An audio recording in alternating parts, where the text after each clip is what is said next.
It's your tag. You hunt how you want. This is Okayest Hunter.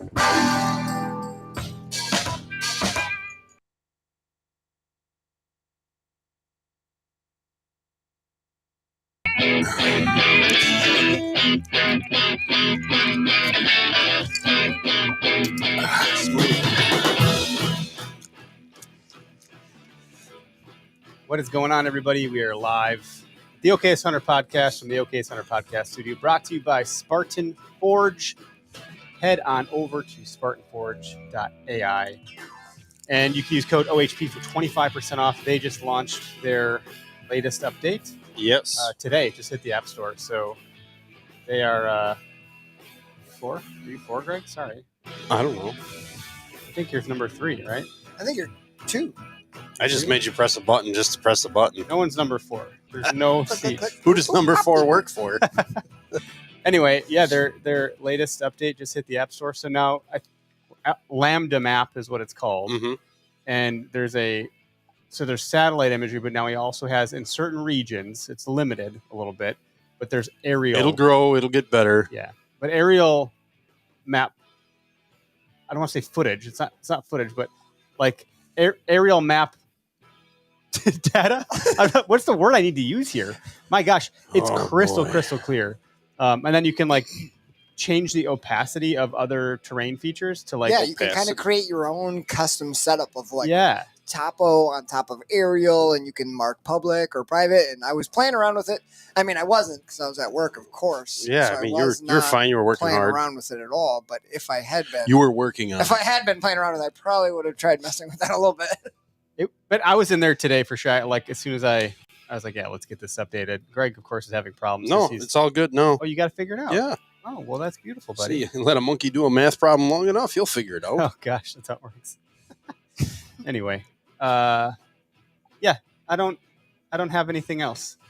So I do though. It's just some housekeeping stuff, announcements. So we're live next week with a guest in studio, and then the following week, which I'll say this again next week. So in 2 weeks from now, we're recording live on Wednesday night in studio, because of I'll be gone floating on a big boat somewhere. Cruise boats and hose. Boats and hose. Let's sell that to the kids. Boats and Joes. Yeah, boats and Joes. That old guy you just showed me. That's Joe right there. It was Joe. What other announcements? Foam Fest is on the horizon. We got to start to do more planning with that. I got a number of brands that are reaching out to me, asking me questions about it. So I got to actually do something like formal to figure out how to everybody do like. Or, hey, what do you need from us? What do you need from us? You better get it going now because we got to get product to you before like August, and it's going to be June, in a month. So you better get on it, Clark. Yeah, so that's what I got to do. But yeah, people are signing up. You can go to okayesthunter.com, and I think we have an events page that you can go to register. It's $20, and with that money, we're going to be able to afford to. Hey, $20 is $20. Well, yeah, but we're not making money. We're just going to be able to get a food truck there and beer. So and it's going to be fun. Yeah. But the beer will be easy because it's at a brewery for those that don't know. And they'll have food trucks there because it's a brewery venue that has food trucks that come in regularly. Yeah. So, we got to. Are they going to have any of this Don Julio tequila there? Oh yeah, so it's Cinco de Mayo. I know we're like Cinco de Drinko. A bunch of white dudes here, but celebrating some Mexican heritage. This Don Julio 70 is really delicious. Now, Greg doesn't think so. No, I don't mind. But Derek and I are real men. No, if you were real men, you'd be drinking something else. All right, let's get our guest on with us. We have Ryan Cleckner out of Arizona with Gun University. Ryan, thanks for joining us on the show. How you doing tonight, man? I'm doing great. Thanks for having me on, guys. You bet. That was really well timed. The music just stopped. That was just a natural progression.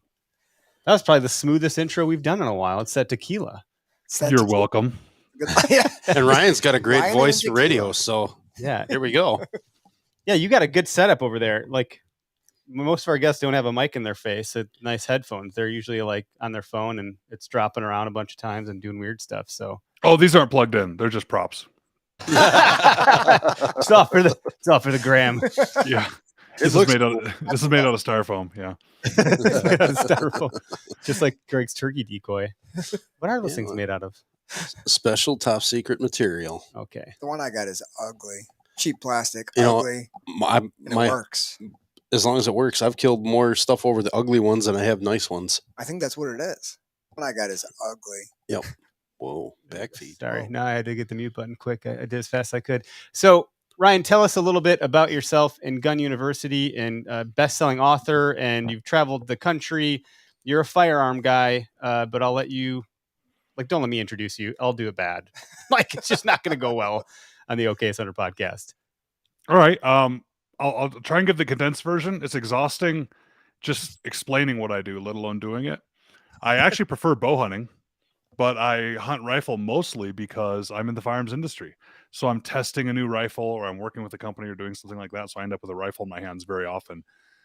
Born and raised in Arizona. So I grew up hunting northern Arizona. Elk hunting to me is the only type of hunting. Everything else I do is just because it's not elk season. Traveled around the country quite a bit. Ended up working for the National Shooting Sports Foundation, the trade association for the firearms industry. I'm an attorney that specializes in firearms laws. I then went from there to Remington and ended up being a vice president at Remington Outdoor Company, and just stressed myself out for years and traveled all over the country and did that corporate stuff. And then left there and went out on my own and decided to write a book because I thought, before I die, I want to write a book. Even if only my mom and my best friend buy a copy, I want to say I wrote one. They bought the first copies, I bet.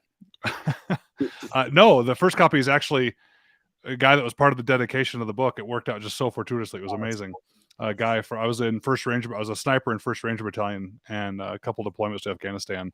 And the Air Force ETAC, Kevin Vance, that was attached to us, that was part of a pretty famous battle at Roberts Ridge there. Those guys are referenced in the beginning of the book. And it just happened to be, I looked at the customer list and the first guy to buy a copy was Kevin Vance. He was just an amazing hero from that. So it was really neat. Wow, that's pretty cool, man. Yeah, really cool stuff, right? He absolutely saved the day without a doubt. Back then is a great man. So I wrote the book and no publishers wanted it. So I went out and published it on my own, and it's taken off. And it's been 6 years now. And I've been so fortunate that it's still a #1 bestseller in its category on Amazon this many years later. You guys have just been great for picking up the copy and realizing that I try to break down seemingly complex things into easy to understand terms. And sometimes that's because I fudge it a bit. I say, yeah, the spin of the earth matters when you're shooting long range. It really does. But we're not going to talk about that right now because you still jerk the trigger. So let's work on you not jerking the trigger. Right. Worry about the spin of the earth stuff later. You can run. You gotta have some building blocks, right? So all the fundamentals. And I went from that to I run online courses for how to get your FFL at home at Rocket FFL, and I just started Gun University recently, which I did that because so many people ask me this question, which I'm sure you guys hear all the time, which is, what gun should I get? My answer is, I don't know. What car should I get? Right. Right. A Remington 870 is an iconic shotgun. It's been around forever, right? The Wingmaster is the first shotgun I ever picked up and shot and killed a bunch of stuff with it. And to me, it feels natural. I hand that gun to Eric, who has never touched an 870 Wingmaster or an 870 period, and he'll go, I don't like the way this feels. It just feels weird. It feels off. But maybe we hand him an old, Winchester Model 12 or something newer. Right. And it fits perfect. That's the gun for him. Or for sure. I'm also big on the purpose, because if he's looking for a concealed carry recommendation, we just gave him an 870 Wingmaster. That's horrible for concealed carry. As an example, like what do you want the gun for? Unless you wear very, baggy pants or a trench coat and you like to cut them. Yeah. So I realized that when you go look online for a recommendation for a gun, every website says every gun is the best. Yep. Every gun magazine says whatever the newest gun is the best gun ever. And I got tired of that, and I'm comfortable where I'm at in the industry and what I do with my businesses. And so we decided to start Gun University and take no advertisers. So we say some guns are bad. We say some guns are good. And we just try to tell it like it is and let readers make their own comments on it, kind of Rotten Tomatoes style. And we hope it helps people because it's fun to do. That way. Yeah, it makes sense when you say we don't take sponsors, because then you're not affiliated with having to. You're agnostic. You can say whatever the hell you want. It doesn't matter. You're not going to piss someone off. I mean, you might, but it's not your problem. Oh, I'm going to piss them off. Yeah. But do you remember that? I'm going to age myself here, maybe, but that's okay. I think Greg's older than all of us, but he might not know this. There's a certain pocket of people that remember the famous YouTuber FPS Russia. Oh, for sure. What happened to that guy? He fell off the face of the earth. He had every freaking. He had a tank at one point. His partner was killed, potentially suicide, potentially murder investigation, and he was raided by the ATF, and It was bad. Oh my God. Yeah. I missed that show. I never He seen was that. funny. Yeah, he was hilarious. The accent, he was funny. not, he did not have it was not an authentic accent. He was like, from No, Texas. he was from Texas. It was great. He pulled it off. Yes, Russia. Yeah. Yeah. Yes. He maced himself Yeah. in the face that one time. He was like, that was a bad idea. Don't be bitch. Yeah, I remember that one. That's right. Yeah. Some people So are that, others are that, have no. that, that's what Buddy we that would do. send me videos from him all the time. Yeah, he did that epic mealtime one where they're like eating bacon off of pistols. I'm like, these guys this is ridiculous. Yeah. Well, I know it's turkey season. Last week we did a show and everyone in the comments were talking about turkeys amongst themselves. So we'd be remiss if we didn't at least stop at that station for a second to talk about turkeys. I think, Greg, you're turkey hunting tomorrow morning. Yep. I'm going to go at the end of May. Ryan, I think you said you're going tomorrow. Oh, this weekend. Yep. Okay. So I guess, yeah. Sorry.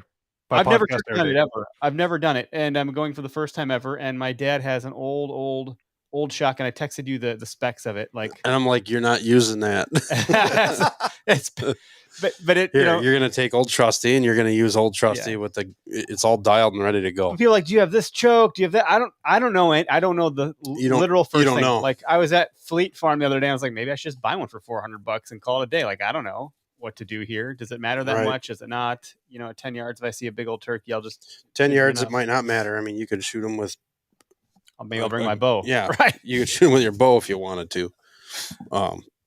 No, I've got everything dialed. You could hit a bird out to 40 yards because at the end of the season, birds are pretty wary. They may not come into decoys because they've seen all the neighbors with decoys and they know something's up. That decoy's not moving. You might have to shoot them at further ranges. So that's where a gun with a tighter choke is going to be better. Because if you hit them out at long range with, say, an improved cylinder choke, your shot string is probably 3-4 foot wide, and you get a lot of stray flyers that aren't hitting the target. And also, if you want to eat the meat, you want less shot in it. So that's Broken teeth aren't fun. Yeah, broken teeth aren't fun either. See, I do the opposite of Greg. Instead of worrying about reaching out and touching them later in the season in public land, you just put your decoys at 100 yards. Okay. And they skirt them, and then they come right into your lap. See, that's pretty smart. Pretty smart. I mean, what do you? You're the. I mean, you're the expert here, Ryan. What are you using on your shotgun, or using a shotgun? What do you recommend for choke, no choke, all of these things? Some of this terminology, I don't even understand what I'm saying. So I'm definitely the rifle expert. I'm happy to say that. I'm maybe a firearms generally subject matter person you should listen to, and shotguns I'm okay. I mean, I've been turkey hunting multiple times and I've never gotten a turkey. My friends love to point out the fact that I've never been successful when it comes to turkey hunting. Have you had opportunities to take them though? Like, because you have to see them to shoot them, right? So like, yeah, I don't have opportunities. One is I take my daughter with me because she's my hunting buddy. Mm-hmm. And when it comes to turkey hunting, she lasts maybe 45 minutes after sunup. And I would way rather have an enjoyable time with her and a memory with her than necessarily be successful with a turkey on the way back. So we don't last very long. We're 8 or 9 or 10-year-old, depending on the year, having fun together. This weekend, we're taking a lot more seriously. She shoots with a 410. And I think that the new heavyweight TSS stuff out of a 410 is actually not at 100 yards, but at reasonable turkey shooting distances. They make the 410 now a viable turkey gun, in my opinion. Absolutely. A lot of people are using that this season. I've seen a lot of weight kind of coming behind the 410. People are getting some good kills with it this season. Yep. Well, it's nice to be able to carry. Whatever patterns in your gun, shoot it. I mean, I think the worst shotgun loads out there, in my opinion, are something like, this is not necessarily for turkey, but for 12 gauge, like the 3.5-inch magnums, I think are horrible. I think you should throw them in the trash. That's my opinion. I don't think they perform any better than the 3-inch shells. No, in fact, you get more pellets in them, but you might as well shoot a 10 gauge. And if you like to beat the hell out of your shoulder, go ahead and shoot that thing. Well, they just pattern horribly. They don't really work that well. Right. And so a 3-inch outperforms the 3.5.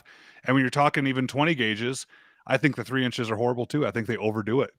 So I'm shooting 2 3/4 or 3-inch out of a 12 gauge. I shoot a tighter choke. I don't sweat it about the choke. Some guns, some barrels, some chokes, just like certain brands of ammo.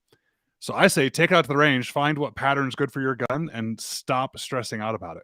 Yep. If you're back home with paper and pencil and a slide rule trying to figure out what you need to do, I think you're not enjoying the hunting anymore. If it patterns well, you know where it aims, you know where it hits, go out and have fun. Exactly. Yeah, having fun is key, and you bringing your daughter is a good thing. Yeah. Yeah, and even if you only make it the first 45 minutes, like hopefully around here, you know, and I'm assuming Arizona's the same, and when they're up in the roost in the morning, you guys must hear some gobbles here and there, and like that's got to be exciting for her, yeah? Oh, for sure. She's had them answer back to her, and she thinks it's awesome. Yeah, that's the best part, bringing the kids. You know, you hear them, you interact with them a little bit, whether you get one or not. Who really cares? Right. We're going to northern New Mexico this weekend, and I think the shots will be quite a bit further. So I'm going to try and talk her into a 20 gauge just to reach out a little bit further than her 410 is going to do. But I'm more worried about finding the turkey, getting the turkey in, getting a decent shot than I really am sweating exactly where the pellets are going to be, honestly. Yep. Yeah, that's all the hard stuff, I think, right? In the day, like that's going to be the challenging thing to deal with. I'll have to remember to make sure my safety's off. Like, you know, click, damn it. You know, okayest moment right there for sure. So rifle expert, not shotgun expert, but I think we're all excited about turkey hunting. I bought every call I think I could get. I've been driving my family crazy. I got a gobbler call. I got a crow call. I got an owl call. You were hooting last week. I got diaphragm calls, pot calls. I've just been having a hoot. I called in like 12 crows the other day, and I was really proud of myself because they were like calling back. My wife's like, "What do you think they're saying?" I don't know. They're here. How cool is that? You know. When you did your diaphragm call last week, it was sounding pretty decent. Yeah, and I was on the spot. I wasn't like. No, you were doing pretty good. I don't know about. You almost choked on it. I gagged a little bit. Well, the first minute or two, you were just warming up. Yeah. But you said like you're an elk guy, but here in Wisconsin, you know, in the Midwest, where I think a lot of our listeners are coming from, we have them from all over, but you know, I don't think I've ever taken a shot with my Remington 700 bolt action more than 90 yards. Where I hunt, it's hardwoods, it's thicker stuff in some cases. Although it's bluff country in the western part of the state where we go. Greg's been there; it's beautiful.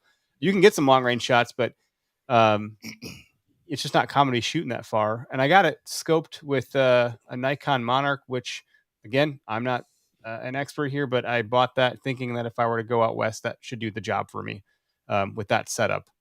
And I don't know if that's true or not, but I think a lot of whitetail hunters are aspiring elk hunters, and that's, you know, whitetail are the gateway to these other, you know, bigger Western type hunts. Yeah.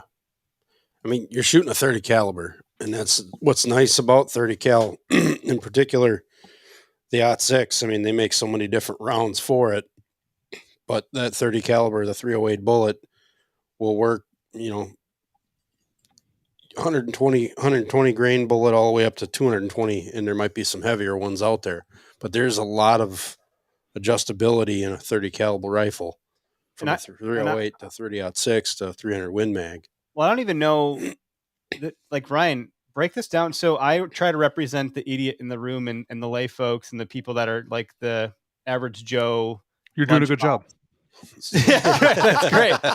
And we have this curve of, you know, we have so there's three of us here. We're a good tripod, but I actually don't even understand the caliber.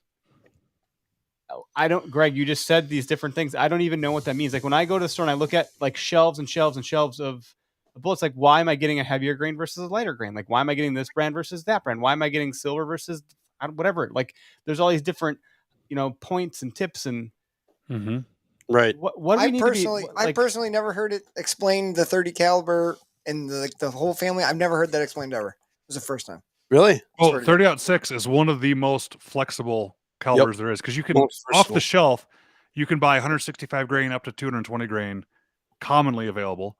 And do you guys reload at all? Do you guys hand load? Nope. No, I've got some of the equipment, and for my gun, I really should, because I can't find ammo for it at all right now. Oh, if you guys, especially in the 30 house, so Hornady 4895, that's one of the fundamental powders. I think it was the first actually reloading powder that was ever sold, is 4895 by Hornady. What's cool about that powder is you can safely make reduced power loads, and Hornady publishes the data for it. So in 30 cals especially, you can take a 30-06 and make it a powder puff that barely kicks at all. I mean, you can load it up so it's effectively a 9mm. Really? For kids. Yes, you can just plink. So you want to go shoot coyotes with it? You can make it so soft. You can make it something like 45 or 50% the power of a normal 30-06 safely. So those could be your coyote loads, and you can be plinking with it has to be a 30-06 quote power all the time. And then you can have a 220 grain bullet. So the difference between bullets and bullets designs and all this kind of stuff has a lot to do with marketing.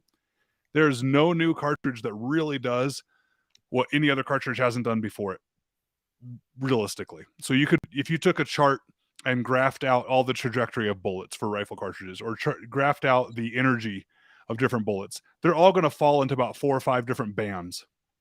You know, a 308 does at 100 yards for energy wise what a 30-06 does at 200 yards, and what a 300 Win Mag does at 300 yards. That's the difference. So when you want to know why you do a 30-06 versus 308, because it gets you the same energy at 100 yards further. Same thing for 300 Win Mag, but they're all the same dang bullet. They're just flying at different speeds.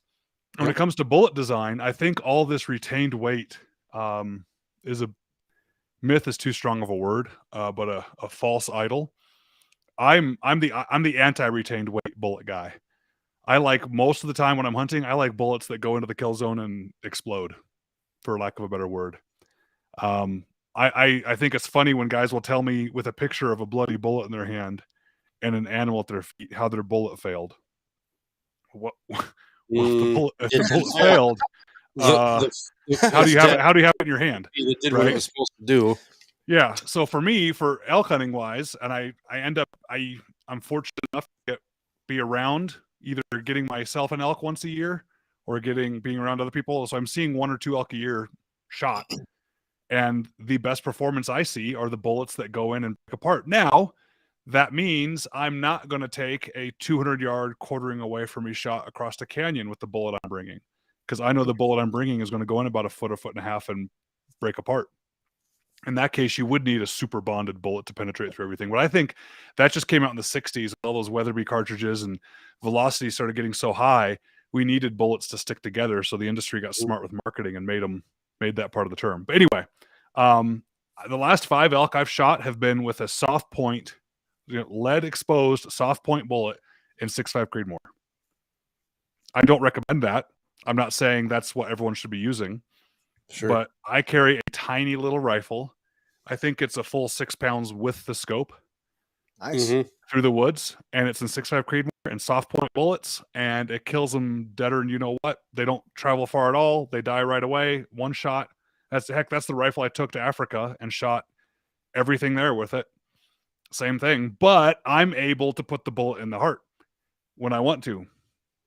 If you need more of a margin for error, you need to get bigger and bigger calibers as you go. More and more error you might be having there to try and put something down. Because I think the number one thing we need to do as hunting is an ethical, clean kill on an animal whenever we can. Let's talk about this margin of error real quick for the basic guys. What rifle is most recommended to give you that grace if you're not practicing all the time, or you're super comfortable or confident, but and I think you mentioned too, like offline, we could talk about how you should be practicing with your weapons also. So maybe that's a good segue, and I'll let you finish up what you're going to say too. I didn't want to totally interrupt, but I want to make sure I get that. Fine. Yeah. So like my daughter last year got her second elk, and she shot a cow elk at about 70 yards, and one shot with her 6.5 Creedmoor, it stutter stepped for about 10 inches and fell over dead. We got back to elk camp, and she was talking so much smack I had to pull her aside and tell her to knock it off a little bit. Because another guy in the camp, I think it was a 300 Win Mag, shot 6 times to bring his elk down. So it's shot placement matters. You hit an elk in the tip of his antler with a 50 BMG, he's probably not going to die. You hit him in the heart with a 223, he's going to die. So shot placement, to me, is way more important than caliber, way more important than anything else. Shooting. Sorry, Ryan. I just wanted to touch on what you're talking about, the soft point bullets and whatnot, and leaving the energy in the animal. Just from my experience, I shoot a pretty soft point on my 30-06, and the last 3 deer I've shot, bucks, I found that bullet, fragments of it, in the offside of the animal, right below the hide. So all that bullet never exited.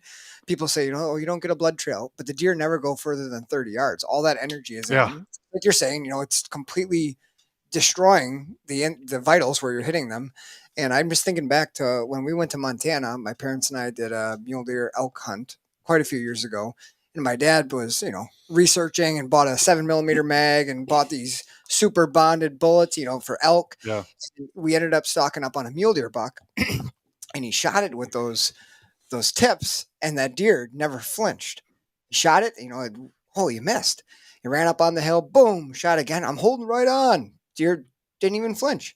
Goes over the hill. My dad ended up shooting 3 times. We didn't think he got it. It went over a ridge. So we hiked down there, go look. No blood, a little bit of hair. We're like, oh, he must have hit it. Come over the ridge. Buck went about 90 yards over the ridge, laying there dead. We could not find a hole till we took the hide off, because those bullets never expanded at all. They were for elk, and they went right through. The deer didn't really even act like it was hit. He shot it pretty well, but it was just such a difference in like just the bullet and how that deer, every ounce of energy from the bullet is expanded into that deer, and it's devastating, versus that bullet passing through without expanding much at all. And that thing had no clue it had even been hit. That's a great anecdote to say it is you need to match the bullet and the cartridge to the animal. Yep. He'd have been fine for elk. Yeah, it probably would have did great. Yeah, would have been real good. Pound elk. Yeah. 300 H&H for squirrel is not going to be good, and 22 long rifle for elk is not going to be good.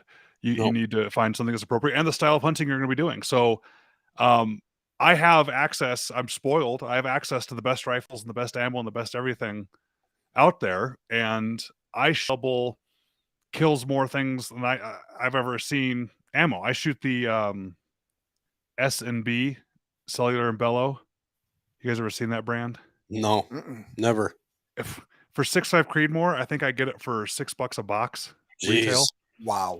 Soft point, 140 grain, 6.5 Creedmoor kills everything for me. Now that's just for me. That's the style of shooting I do. I like the anti hold together bullet, like you were just saying and passing through. I like it to go in and it grenades. It blows hearts and lungs into shreds, and the animal's dead right there. But the other school of thought is I've only got one hole for blood trails.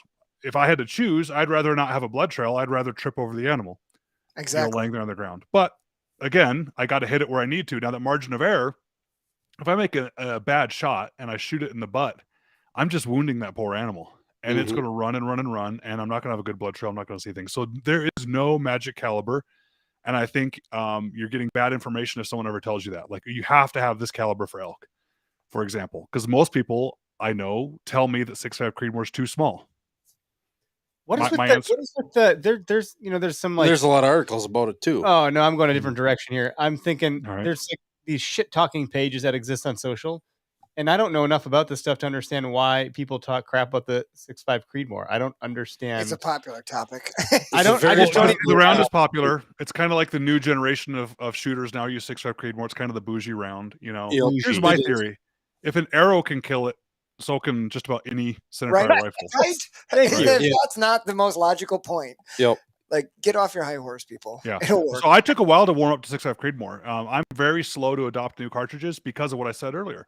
Every new cartridge that comes out is just about the same as something that existed already.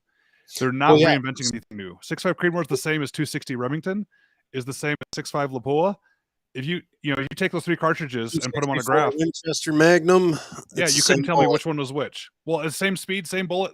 The 260 Remington and the 6.5 Creedmoor are same overall length, same everything. And if I would have jumped on that bandwagon, I'd have a bunch of rifles that are 260 Remington, which is kind of obsolete now. So I love to wait it out and see, is it going to be VHS or Betamax? Which one's going to win? And 6.5 Creedmoor finally really took off. It took a while to take off too, but once it took off, and I could go into an average big box store and see more SKUs of 6.5 Creedmoor on the shelf than 308. Then and only then did I decide finally to jump on the 6.5 Creedmoor bandwagon. And now that I'm on it, I get rid of all my 308s. I have multiple rifles in 6.5 Creedmoor. It's a great long-range shooting cartridge for me for targets. It is the bare minimum I should be shooting on an elk. That's why I say I don't recommend it. It's what I use and I like. I wouldn't expect someone new to do it, but I also don't want you to overgun it. I also don't want you to go out there with that 300 rum and flinch like crazy because you're scared of your gun or not practice with it, because that's what matters. So if you can take a hand-me-down 308 and you can actually get to the range and practice and get familiar with that gun, you're going to be a much more successful elk hunter than whatever magic cartridge you can find is, We have a couple of comments I'll just mention here that are coming in, and we'll open up the phone lines in a little bit here and see if anyone wants to actually like call. We'll see what that looks like. But free to prowl, who's going to be here next week. He said most outdoor media is way too driven by sponsors. So happy to hear that you're getting away from that. But Linus Ridge looks like he's from England, which is a first. So I don't know if that's coming from, I'm assuming that's coming from your audience, but he's saying, are you able to discuss windage versus old school table effects? That's way over my head. If he lets me know what he means by old school table effects, I'm happy to discuss it. Yeah, go for it for a minute here. If he's still in, I imagine. Linus, yeah, tell us what you mean. If you're talking about like the old school wind charts or wind tables, I don't know what you mean versus windage, because those are for windage. So I'm a little confused by your question, but I'm definitely happy to discuss it for you. Yeah, and Drew, thanks for the tea. Rocking that tonight. Had to represent. And Mr. Vanderloop, yes, of course, 2 mirrors when I hunt. One so I can look at myself and my handsomeness, and then one so I can get a view what's behind me. I felt like this was some sort of... So Kyle's my cousin, and we have a great running inside joke that's got to be going on for nearly a dozen years about the handsome cousins of the family. Okay. So Kyle I got a buddy. We play this game of he's going bald, but he's in denial, and I'm not. I've embraced the baldness. I've shaved my head, Yep. And we do this game where we use degrees of separation for someone to tell the other person that they're bald. The further degree of separation plus the element of surprise gets points. I have no idea what the points are, other than I know I'm winning because like people walk into his place of business and they'll be like, "Hey, Eric says you're bald," and he'll be like, "What?" It's the best. Inside jokes like that are a lot of fun. So Heck yeah. if anybody here, I'm not gonna say his full name on the podcast, but I know some of you know who I'm talking about. Go let it rip at him. Bald. Oh, and Kyle, congratulations on the turkey. He just got a turkey this past week, maybe 2 or 3 days ago. Congrats. Well done. Yeah, I'm excited to try it. Well, This is a fun topic. I this is one where I'm gonna have to like play back and listen. And our elk trip of 2021 was a flop because of a newborn, and then we just didn't do anything about it this year. I think we got hot and heavy with pulling feathers for half a minute with Levi. We're talking about Wyoming, but I know we kind of fizzled out on some stuff or whatever, and maybe next year is the year. So at that point, it's got to happen sooner than later because we're aging up and the clock is kind of ticking. I like to do it while I'm still in some sort of physical. The legs are aging. Yeah. But that being said, this is the kind of stuff I'll go back and listen to and try to figure out. And even what you're talking about, the round exploding in the animal, I never would have considered that. But I don't even know if that's something that I need to consider for myself or not based on the weapon that I have, because I'm probably not going to go buy a new gun for this. I'm not going to go buy a new scope for this. What do you have now? What are you going to use now? Is that 30-06? Yeah, so I have the 30-06. Yeah. Great. Awesome. I see. I don't get wrapped around the axle when it comes to equipment and gear or even camo. I don't get all fancy with my camo. I'm kind of the anti-camo guy if I can help it. If I'm not wearing a specific camo because someone wants a picture for something, I just hunt in earth tone color clothes and be smart about stalking. I think more elk have been killed in this country with red flannel shirts and 30-06 than any other combination. So that's the go have fun. My grip and grin. Like I want to look as deer camp as possible. And even the picture I have with the buck that's on the wall back here, that was in a flannel, and I was pretty proud of that. Heck yeah. It was like 3:00 in the afternoon. My buddy's like, "Hey, the wind's doing this. This is a spot. I've never hunted before in my life." I was like, "Hey, honey, I'm going hunting." She's like, "What?" I'm like, "Yeah, I'm just going to go and just see how it goes real quick." And I didn't have any time to grab anything. I was like, "I got this flannel. Let's go." And, I'm sweating. It's hot. It's election day, like 2 years ago, whatever it was. It's a great day. And, great day for hunting. Yeah, I put one down. So anyway, like it didn't matter. It didn't matter because I played the wind right. The deer never saw me to begin with, so it wouldn't have freaking mattered. I could have, well, maybe it would if I was wearing like a blue jean jacket, but now anyway. It's totally different because I'm like totally 100% camo proponent, just because most of the time tree stand hunting, the spots that I'm trying to get into, like this year I hunted out of like 6 dead ash trees that were like 6-inch diameter or smaller that had no leaves because it's where I needed to be. So like I'm wearing winter camo, right? Because it like totally breaks up your outline. But that's just because I'm hunting really stupid spots. Right. If I was elk hunting out west and sitting on a grassy hillside, you bet your ass I'd be wearing beige or tan and not caring. You bet. But when I'm up in that little tree. Well, this is And I'm not talking turkey hunting either, right? Turkey hunting, you need camo. But you get the best camo out there and you're upwind doing jumping jacks, you're not going to be successful. Right? Exactly. You wear earth tones and you're downwind and you're holding still. You don't even need to be behind a tree. You could sit in a field and hold still, and animals will come up and try to sniff you if you haven't moved. Mm-hmm. Yeah. Speaking of tree stands, back in the day, I always hunted out of a janky tree stand with these single steps that were like rope tie on things, and it was a shotgun for the longest time. I never took a shot from the tree stand because I never had any good opportunities. I was a bit of an idiot back then. It hasn't changed much, but I've really only shot deer with my rifle from the ground.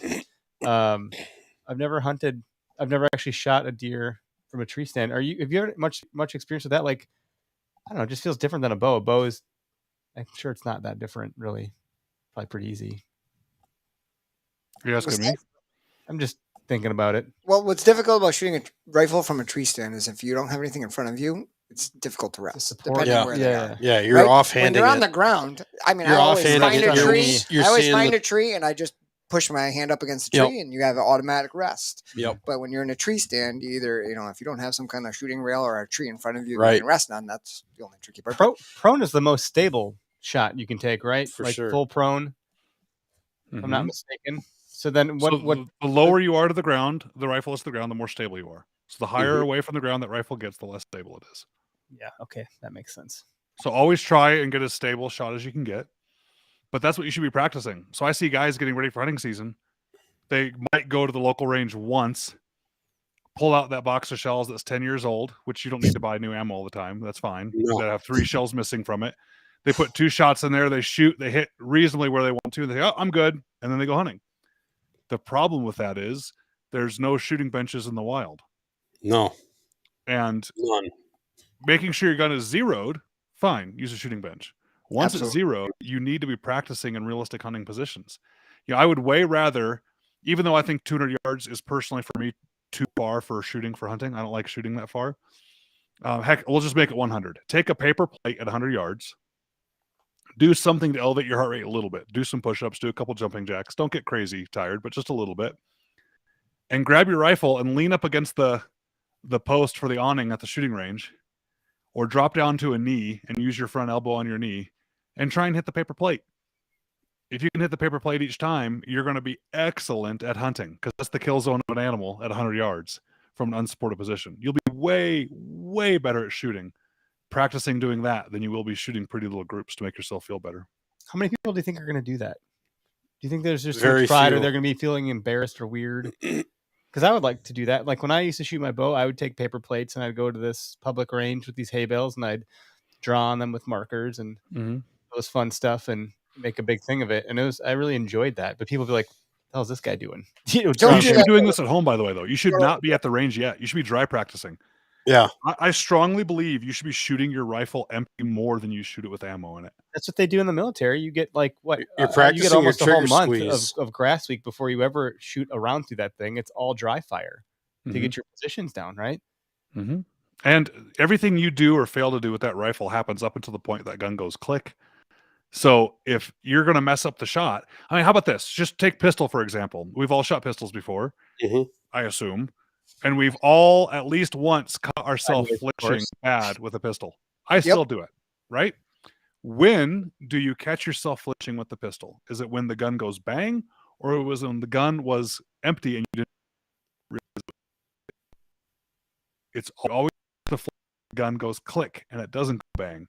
The reason that bang hides your flinch. So if you're just going to make the gun go bang all the time, you're never going to catch yourself flinching. You're never going to improve your shooting.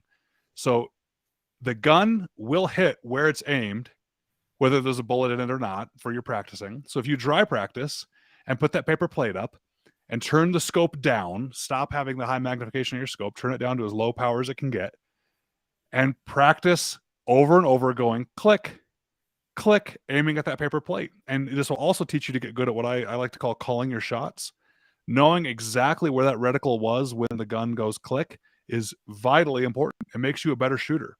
Knowing it was in the center of the plate when it went click means a hit.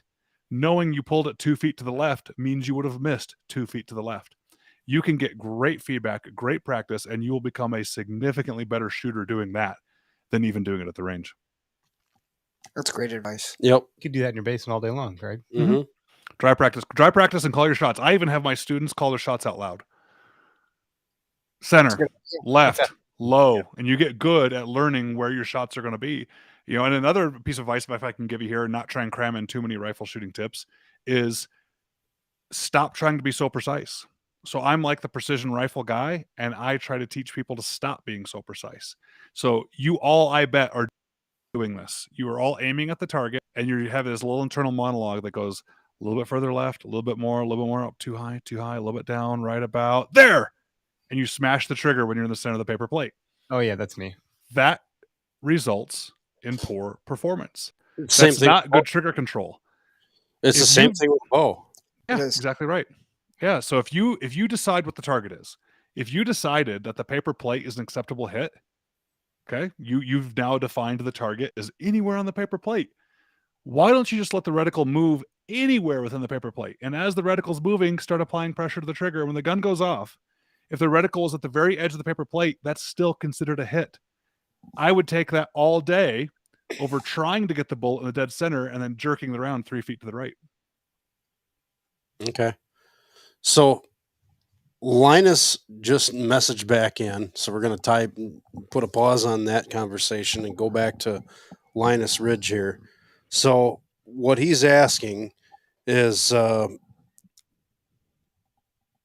he's talking about the difference between full and half value not actually being properly represented at, say, 1330 from 1215.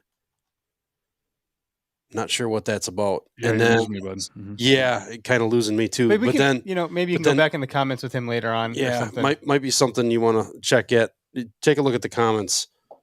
But Derek, your mirror buddy said if you could only pick 3 shotgun rifles in your gun case. Let's pick that up at the end. Oh, you want to pick that up at the end? You want me to read that question?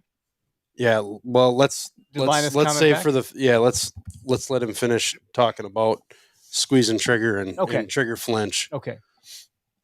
Then But we'll that come was back. about it. That was just about it for my tips. Is those are kind of I know I raced through them. Those are where I take parts of a day to talk about to students. Is what I call acceptable accuracy, which is the last one I talked about. Is stop trying to be so precise. Stop trying to get a 1-inch group on that elk. Acceptable accuracy means anywhere in the kill zone you're going to be happy. Well, stop trying to be so perfect that you end up jerking the shot, and instead just be happy with anywhere in that kill zone. That's acceptable accuracy. And the other is practice in realistic shooting positions. Practice getting comfortable from the kneeling with your support side knee forward, your other knee forward with trees in front of you, without trees in front of you. You get good at that, and if you're able to hit that paper plate every time at 100, you're going to be way more successful of a hunter and realistic shooter in real life than the person that can shoot the prettiest little groups off of a bench rest. Yeah, you're not shooting dimes on elk. And- You're shooting basketballs, so you don't And- have to be so critical. Man, I tell you what, Ryan, just like, so you're a out west long range precision rifle expert who elk hunts. Like, how can that relate to what we're doing? Nothing could relate more, because I consider myself typical run of the mill Midwest deer hunter, and everything you just said is like kicking myself in the ass. Why don't I do this? Like, this is what everyone needs to hear. And my dad taught me to shoot, who's probably taught, like everybody's dad, grandpa, whatever, and they don't know this stuff. Like, it's simple stuff. It's, makes sense. But when you're getting taught by someone, put it in the middle, get your crosshairs right in the middle, squeeze the trigger. And it's like, just the simple stuff is what I think people around here need to hear. I needed to hear that. I was always taught to, gosh, I've actually used this example on dating. Oh boy. Bear Your with me, dates? guys. Just okay, no. No Oh, wonder boy. you said you went through a lot of women. Jeez. Hear me out. So I was taught, get into the position you're going to be in. This is like to get comfortable with For dating also, Yeah, right. Okay, Yeah. assume the position, Downward dog. but to not force the shot. That it should be when everything's at its like natural resting place. It's at the bottom of your exhale. So when it's at that moment, everything is settled into where it needs to be, and it's at that point you're squeezing that trigger, where that shot you can have some consistency and replicate where you're shooting for groupings, target practice stuff. Between your heartbeats. I don't know, but I thought I As I he's used it for counting. dating. Like, look, lady, I'm not going to force this with you. Like, clearly, you're trying too hard to be someone you're not. This isn't going to work. Like, we are not at our natural resting place together. This is a And then you shoot her? yeah. Yeah. We're not going to talk Small about that. caliber. It's not that big a deal, It's not that Ryan. big of a Yeah, deal. yeah, they're airsoft guns. It's okay. I'm Like- lost. Yeah. I did get arrested for airsoft guns by the SWAT team Oh, in high Lord. school for senior skip day. They thought we were trying to rob a bank. We were just trying to cash our check for Pizza Hut. With guns. Well, what had happened Oh, was my Lord. buddy leaned out of the seat to grab the canister from the tube, and as his ass cheek was exposed, my buddy went pop pop pop, and then it was like a Mexican standoff. Put yours down, put yours down, put yours down. Well, some lady saw this, said there's a truck with 4 dudes with guns at the bank. So when we didn't know that had happened, we got home. The SWAT team had known, and Oh, boy. we made the front page. It's pretty bad. Had to pay a pretty hefty fine for that. Anyway, airsoft guns look real, so it scares people. You gotta be careful. You would have made it on an episode of Dairyland Dumbasses if that would have been a thing back then. No, I love the dry fire practice. That's excellent. That's epic. Yep. One thing I've always wanted to do that I have not done yet, and you read about like the guys out east do this all the time, especially the guys who do deer tracking in Vermont, Maine.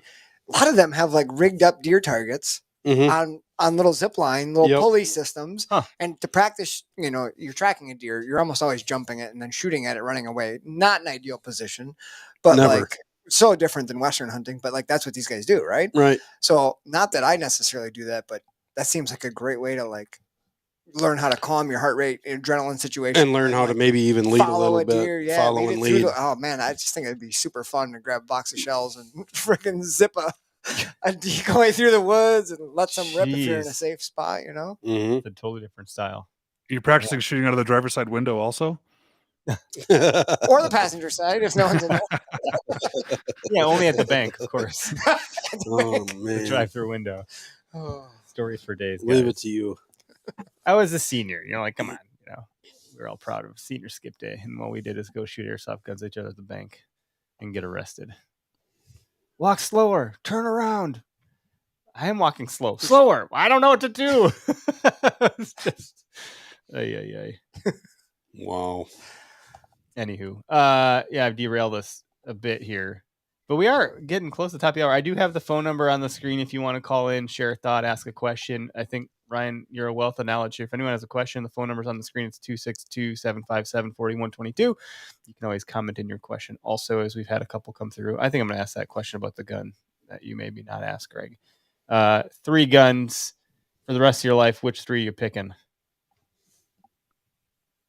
I'm guessing the 6.5 Creedmoor is one of them. That's a good guess. I think he's thinking about it. He's You're asking thinking. me? Yeah, I'm asking You these guys gotta say Ryan. You guys are talking to each other. Yeah, Sorry, right? Well, one of them is definitely an AR-15, so I can go and take Kyle's 3 guns. Touche. And then I've got 5 good hunting guns left. I'd probably be a Remington 870. It's a great all-purpose shotgun for me. I can do anything with that. Mm-hmm. 6.5 Creedmoor, and we're not just talking calibers, I guess. I bolt actions for the other 2 guns. Bolt action 6.5 Creedmoor for a super light gun, and then I love 300 PRC as my kind of big boy cartridge. So bolt action 300 PRC is what I'd take. Those are what I take for hunting for anything anyway. So this year elk hunting, I want to take a custom awesome rig and 300 PRC because I love it. I have my lightweight 6.5 Creedmoor already, and that Remington 870. I think that'd solve anything in North America for me. Mm-hmm. Yeah. What are you bringing for sidearms, if ever? Like, I know guys that do Alaska hunts that they're talking about sidearms and so forth. You have any recommendations for something like that? And So not for Alaska, but I always carry a sidearm, or always try to carry a sidearm. They just come in handy. One, there's sometimes other idiots out there that you might want to have a firearm against, or a mountain lion, or who knows what else is out there that a sidearm works for. I also undercaliber my sidearms. I carry a 9mm. I know that's way low caliber, but I'm on the school of thought that I'd rather have something with me that I can practice with all the time and high enough capacity that's easy to use. And they're really handy for, a coup de grace, finish off an animal shot sometimes when I'm standing 5 feet away. A 9mm into the heart of even a big animal still can, effectively put them down, where I don't want to blow a bunch of meat away with a 300 PRC from 3 feet away. Yeah, I watched a cop blast a buck in the chest with a shotgun because he didn't want to get his pistol out because he had just cleaned it. So he's like, I just cleaned my pistol. I'll grab the shotgun. And then, the hole was huge. I was like, Jesus, man, that seemed like a little unnecessary. People are driving by with their kids in their minivans. Like, what the hell are you doing? But I guess pistols are hard to clean, apparently. If I'm that guy, I don't know. I don't know. I It might have watched. been safer to shoot the shotgun. Yeah, I'd say around a populated area, shotgun's probably safer. Well, and I had a 14-point buck whitetail buck get hit right down 14 pointer. 14 pointer. I got it. I got video of it. All right. It was hit right down the street from my house. Jeez. And the cop pulled his 40 cal pistol out, and he missed it the first time. I don't know where it went. Hopefully it went in the pallet pile behind the deer. He shot it in the face. It shook its head like it just had a mosquito get in his ear. And I said, "Dude, what are you doing?" "Well, I'm trying to put this deer down." I said, "Have you ever shot a deer? Do you hunt?" "No." I'm like, "Dude, you'd be a lot cooler if you did. Do you want me to do that? I can't let you do that." I said, "Here, aim right at the base of the skull. If you're going to shoot him in the head, just shoot him here." So he did, and then he died. But the first shot hit him right next to the eyeball. Yeah. And Jeff actually did the skull for us. He boiled the skull. My buddy's got it. Yeah. But 40 cal went through and shattered it right below the eyeball, and it didn't even affect it. Jeez. And then that's why I don't care about carrying a 9mm. I think all the arguments about calibers are kind of stupid after a while. Yeah, and if you're at a certain range, you're going to kill it. Or you're not. Handgun calibers are generally weak. You can put a graph together of 9 versus 40 versus 45 and see the difference in power. But the second you add any rifle cartridge to that same graph, the differences in the pistol cartridges become so small you can't see them. So minute. Yep. Yeah. So, and I've also shot a deer in the head and realized I should never do that again also. It was facing me. I went to put it down and I shot it right between the eyes and shook it off. It was a little low between the eyes. Just I had no idea how much of cavities and things were in there to not do it. It's not a great place to put an animal down. Mm-mm. Fascinating. Do you know this Brian Lefevre who's asking about your book in the comments? No, I don't, but he's right. So these tips and like the advice I'm giving you guys are in my first book that's been out, and I've been promising the second book for years. And I distracted myself for a couple years with a software company I created to help with school shootings that I just sold last year. So that was a good distraction for 2 years because it was a good cause.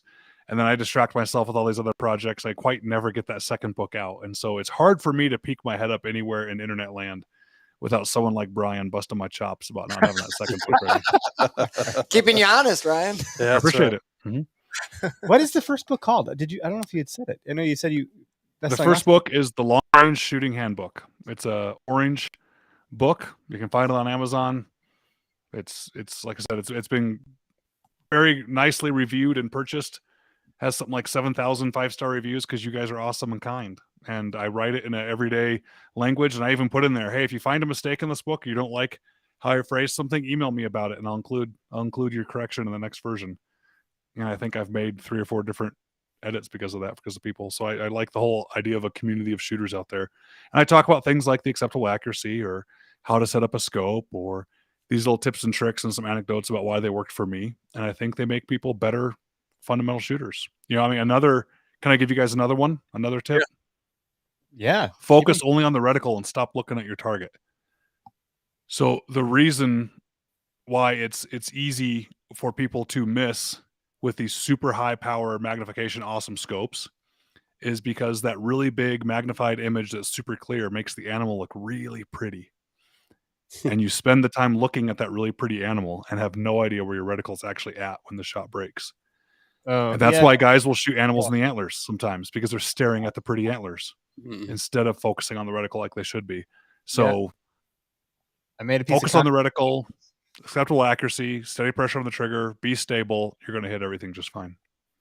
It's funny you mentioned that. That's not just a reticle problem. That's a bow problem for people too. Mm-hmm. One of the first big bucks I shot up north, brought it into my taxidermist, didn't even notice it. He had a healed over wound through the ear of a 3-blade broadhead. You could literally see it. He goes, "Did you notice this?" I said, "No." He showed me it, and you could see scar tissue of a 3-blade muzzy or whatever that it was. Went right through the ear. Somebody was looking at the antlers. Exactly what Ryan said. You see a big rack, and all of a sudden your focus goes a little bit, and boom, right through the freaking ear. So I think shotgun's exactly opposite. So bird hunting with a shotgun, I'd rather take the beads off my shotgun. I think they're a crutch for people. I don't think that's how you properly shoot a shotgun on a flying target. I think you look at the target.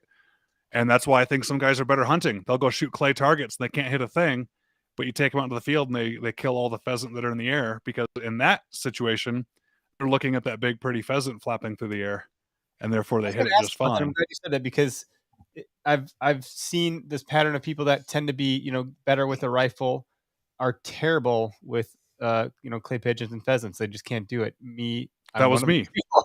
Like I can't, and then they're like, no, you can't. You just got to watch the target and move with the Mhm. target, and that's hard to grasp. It's more of like an instinctive shot, right? Exactly right. It took me a while. It was me for sure. I got decently good with a shotgun when I moved up to Connecticut for law school because that's what they did up there. So I started But it shooting takes you off trap for and a while. skeet Like and why sporting plays. can't I get good at this? Like I get because I want to be good at stuff. Like Yeah. and Well, I was I was okay good. So I'd shoot around. A lot of the guys up there shot trap at the local clubs. So all the old men would get out there Saturday mornings and all shoot trap together. And I would get to where I could break 22 or 23 out of the 25 pretty darn consistently. But it was very rare I could get all 25, and I wasn't really that great at it. And when I went to go shoot sporting clays, I missed everything because I didn't have the leads memorized like I did with trap. And I would Huh. take a rifle shot 3 feet in front of the bird. So I'd see the bird flying through the air. I'd imagine 3 feet in front of it, and I would shoot a pinpoint precision rifle shot 3 feet in front of that bird. And I taught myself the wrong way. And it wasn't until I met someone who just flipped my world upside down on how to shoot with shotguns, which is exactly stop even looking at the bead. Take the bead off. Don't do one of those fancy fiber optic sights. That's actually worse.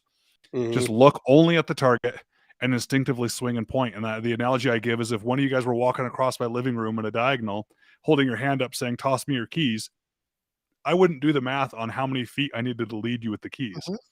I would look at you and I would toss the keys and know where to do it. Same thing when it comes to shooting a shotgun. And if you do that, it ends up working. So yeah, there's two completely different styles of shooting for sure. But when it comes to a rifle, focus on what you can control. You can't control the animal, which is why when you mentioned earlier about the breathing, by the way, and shooting groups and saying things like that, that's fine for shooting groups. I'm actually against that when it comes to shooting in the real world. I don't believe in shoot when you have a full lungs or half full lungs or all the way exhaled or shoot when you do this. Because in the real world, whether it's the military snipers I used to train for years or hunters or things like that, what decides when it's time to shoot is the target. The bad guy decides when it's time to get shot when they step out from behind cover. The deer decides when it's time to get shot when they present you with a nice shot before they run off, right? So the target is what decides when it's time to shoot, not you. So if you practice, in my opinion, having to be perfectly in the right position and perfectly with the breath the way it needs to be and all that, I think you're setting yourself up for failure in the real world. Instead, just be good enough, focus on what you can control, like the reticle, and let everything else be the way it's going to be. Good Damn. show, Ryan. Well said, sir. How many podcasts have you been on? A lot. Why did you decide to be on our podcast? This is great. Because I love following you guys. I give you guys as a recommendation all the time. I love you guys on Instagram. I mean, when you guys first started, I think I reached out within the first month or two of you guys starting your account and just saying what you guys are doing. The great. This is awesome. I love it. And I love the theory too. I'm not a trophy hunter. I'm just as happy to go get a cow elk as I'm getting a bull elk. Hell yeah. And I would be too. I want that meat really bad. Mhm. Like I want elk meat, and my wife wants elk meat. And the experience, right? The experience. I is enjoy not the hunt. the animal, Yes. it's the hunt. Yeah. No To me, matter it really whether isn't it that has big difference. Yeah. 380 inches in antler or none, like it's the Yeah. hunt. You Yeah. just enjoy what you got. Yep. No, it's good stuff. No, thanks a bunch. Appreciate that. Honestly, and Gun University is what we wanted to take the opportunity to get on the stage here. I appreciate it. Website Yeah. That is it just gununiversity.com? Yeah, it's gununiversity.com. And go check out some of the lists we do for like best of anything we do. Like for practice, also for your rifle, if you don't want to shoot that 30-06, go get a 22, for example, and spend time shooting your 22 because match grade, really nice ammo for a 22 is really cheap.